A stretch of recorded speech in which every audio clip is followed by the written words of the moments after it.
부상의 모든 해답 마에스트로. 약물 중독으로 인해 사망했다면 사망보험금을 받을 수 있을까요? 약물 복용 후 사망한 사례가 늘고 있습니다. 그중 상당수는 약물 복용 방법을 잘못 알거나 술과 함께 복용해서 사망에 이르는 경우인데요. 이런 사고가 발생했을 때 보험사는 종종 이를 고의사고로 간주해 사망보험금 지급을 거부하려고 합니다. 하지만 이 경우에도 보험금을 받을 수 있는 가능성이 있다는 사실 알고 계셨나요? 오늘 영상에서는 약물 중독으로 인한 사망보험금 분쟁에서 어떠한 경우에 보험금을 받을 수 있는지 함께 알아보겠습니다. 우선 약물 중독으로 인한 사망사고는 대개 복용 방법을 제대로 알지 못해 발생합니다. 특히 약을 술과 함께 복용하면 약효가 급격히 달라져 심각한 부작용을 일으킬 수 있죠.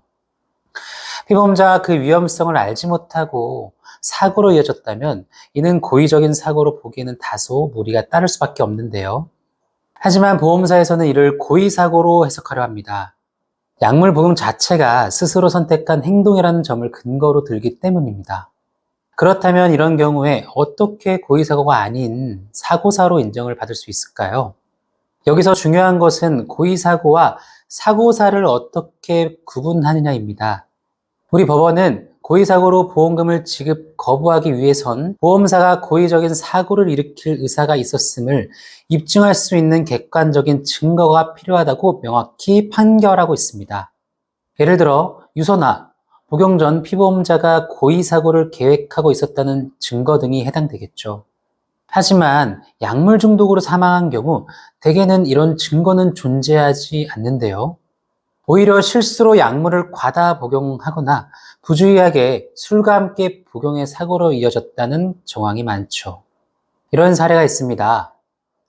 A씨는 만성 통증을 치료하기 위해 처방 약물을 복용했는데 그 약물의 부작용에 대해 충분히 설명을 듣지 못한 경우인데요.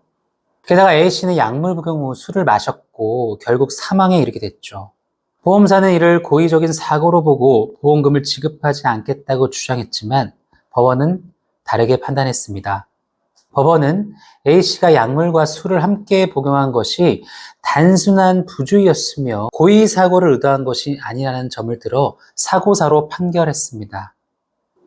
결국 보험금이 지급되었는데요. 또 다른 사례로는 B씨가 우울증 치료를 위해 정신과에서 처방받은 약물을 복용하다 사망한 경우도 있었습니다. 이 사건에서도 보험사는 고의사고를 주장했지만 B씨의 가족은 복용 지침을 잘못 인지한 실수였음을 입증해 결국 사망보험금을 받을 수 있었습니다. 이처럼 부주의 등으로 인한 약물 중독으로 인한 사망은 고의사고로 간주될 수 없으며 간주되어서도 안 됩니다. 중요한 것은 약물의 복용 이유, 사고 당시의 상황, 그리고 피보험자가 고의적으로 사고를 발생시켰는지 여부인데요. 만약 약물의 위험성을 충분히 알지 못해 발생한 사고라면 이는 고의사고가 아닌 사고사로 인정될 가능성이 높습니다.